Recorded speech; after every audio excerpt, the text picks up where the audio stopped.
Hello, welcome to this video. Let's get a general overview on the most important features inside Microsoft SharePoint Online 2019 and see how to start with these for the first time. Make sure to visit our YouTube channel and our official website to get free tips, tutorials, giveaways, and extra content. Microsoft SharePoint is an online platform spread among small and large companies. It creates a common online intranet page collecting news, documents, resources, and lists to edit and share between people and groups within your organization or external. It allows to have deep control on sensitive information and communication, advanced file versioning, and knowledge sharing through blogs and notebooks. SharePoint is accessible online with your web browser from both Windows and Mac platforms, and available in three main versions. SharePoint Online is the most common solution for smaller businesses, hosting intranet sites on Microsoft servers. SharePoint Server is the most complete version, with intranet addresses completely customizable and pages hosted on local private servers. SharePoint App is a free version, which allows to access all SharePoint sites directly from smartphones. In this simple tutorial, we are going to see how to use SharePoint Online as the main administrator. You can obtain this version with any SharePoint plan or with any Office 365 subscription. To access your SharePoint site, just enter inside the main Office website and log in. Then, just go to the SharePoint Online app to enter inside your main intranet page. This is hosted on a Microsoft server with your organization name as part of the address and SharePoint.com as domain, unless you have bought a custom one. The main page is divided in two parts. On the left, you have the Quick Sites list, including the starred ones you are following and the most recent ones you have visited. On the right, you have a big preview on the most recent news posted on your SharePoint sites, and at the bottom, all the sites you have visited often. You can also use the search bar in the top left corner to look for any interested site or page. Before creating any site, let's understand the basic structure of any SharePoint intranet. This intranet is made by several independent sites, collecting pages, news, documents, and anything you need to share inside your organization. These sites can also include subsites showing other content with dedicated options. In addition, you have two main kinds of sites, the communication sites and the team sites. The communication sites have a modern visual layout used to communicate and share news and events on a large audience. The team sites can be either public or private and are used to share information and make collaborations on projects between all the users approved on a defined Office 365 group chosen for such team site. By default, your intranet includes just a single communication site, which is your home page, with the main web address of your intranet. To create a new site, go to Create Site above and choose the kind of site to use. Let's start with a new communication site, defining site name, address, description, and default language. On the left, choose the kind of template to use for the site design. In this video, we will see the default topic. The new communication site opens with a nice layout showing links to pages, news posts, organization events, and shared documents. In the top right corner, you can enable Following to add this site to your most favorite list and use Share Site to invite and give access to people, office groups, or even everyone inside your organization. If you go to Settings and then to Site Permissions, you can check the privacy and accessibility options applied to the current site. By default, only you have access to the site, being one of the site owners that have full control on the site content and layout. You also have site members that can view, edit, and moderate the site content and site visitors, which can just read and download content from your site.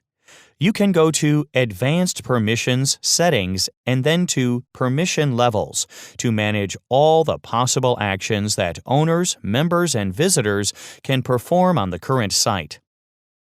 You can also create custom office groups by going to Create Group above. You can go to Settings and then to Site Information to rename, delete the site, or change its basic logo. You can go to View All Site Settings to adjust all the possible options for your current site.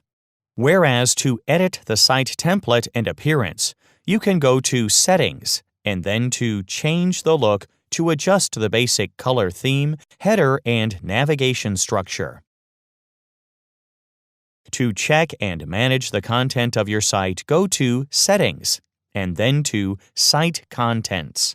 This collects all the site media, pages, and documents grouped into several kinds of SharePoint apps, such as document libraries, events lists, and page libraries. The document libraries list all the media files and documents inside the site, such as all the files used for site logos and backgrounds on site assets, or all the documents created and uploaded by users inside documents. Inside a document library, you can use New to create a new folder, link, or a new file you can edit with Office Online. You can also upload any file from your computer by either using Upload or dragging and dropping these files directly inside the library. Use Sync to sync this SharePoint library with your OneDrive account. In this way, you can download these documents and edit these offline in your computer and then resync these on SharePoint once you come back online. When selecting any file, you can use Share or Copy link to share it, Download to download it, Delete to remove it, and Open to open and edit the document directly on SharePoint. You can also go to Version History to check all the past versions of the document in a chronological order to view or restore. When getting a lot of files, you can use Add Column to show more metadata or the search bar to find documents matching your keywords. By default, you also have the Events List app. This is the official calendar shared on your site showing meetings and appointments to all the people inside your organization. Inside your site, you can also include new apps by going to New and then to App. You can add other document libraries, custom lists, and other special apps by visiting the SharePoint store. The communication site also includes a section dedicated to all news and links you want to share, complete with title, description, and thumbnail. To create a news post, just go to Add and then to News Post. This creates a new page inside your communication site that will be collected under the News section. On top, type a title, upload a background picture, and add content by creating web parts with the plus button at the bottom. These are parts of the news page showing different kinds of content, from picture, videos, and text to interactive content, chat, and pieces of HTML codes. For example, you can use text to type text content, document library to link any of your media libraries, news to link your news pages, and hero to include an interactive web part which directs your visitors to intranet sites, pages, or files with a great thumbnail and call to action text. You can use the tools inside the black box to edit, move, or delete the current web part or just click on Page Details to correct and adjust more of its options on the extreme right side. In addition, you can adjust the page layout by using the Page Sections. These group several web parts together in order to move, arrange, and adjust their placement inside the page as you like. You can create a new section by using the plus button on the extreme left and use its tools to move, delete it, and the Edit section to adjust its layout and its basic background color. This color fits the main theme color you have chosen for the main communications site this page belongs to. Once the new page is ready, just go to Post News on the right to publish it. Also, the main communication site follows the same structure of the news page, including several sections collecting web parts you can edit with the tools on the extreme left. The site also includes the navigation on top, including quick links to intranet and internet pages you can customize by going to Edit. The main site and all its news pages are collected inside the Site Pages library in .aspx format. You can create other new pages by going to Site Page above.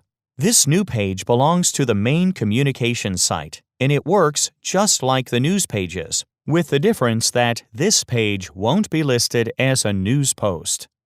Pages and news posts do share the same privacy and permission settings of the communication site. You can come back to the main SharePoint page by going to SharePoint in the top left corner. The team site is another kind of site that allows to get major control on privacy and permissions on the site content. This is recommended for private groups working together that need to share sensitive projects and documents.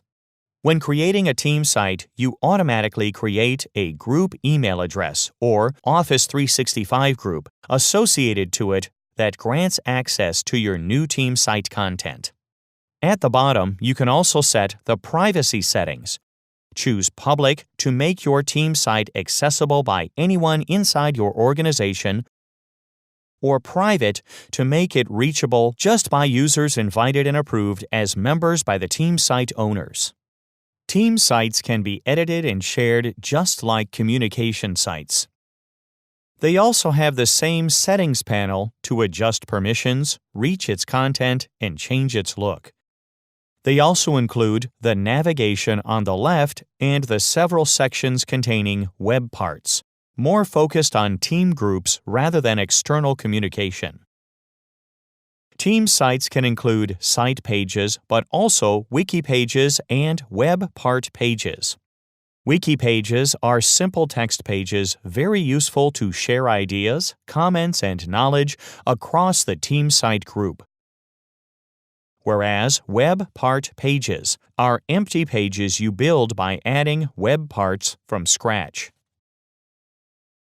The SharePoint intranet can also include site collections such as subsites, referring to a main communication or team site more focused on a particular theme. Subsites can either inherit or get their own privacy settings and office groups independent from the main site. To create a new subsite, go to Site Contents and then to New Subsite. Define name, description, address, privacy options, and also the layout template to start from. All subsites are listed under Subsites inside Site Contents. Thanks for watching this video. Make sure to check our YouTube channel and our free Microsoft Office guide to learn more and completely for free.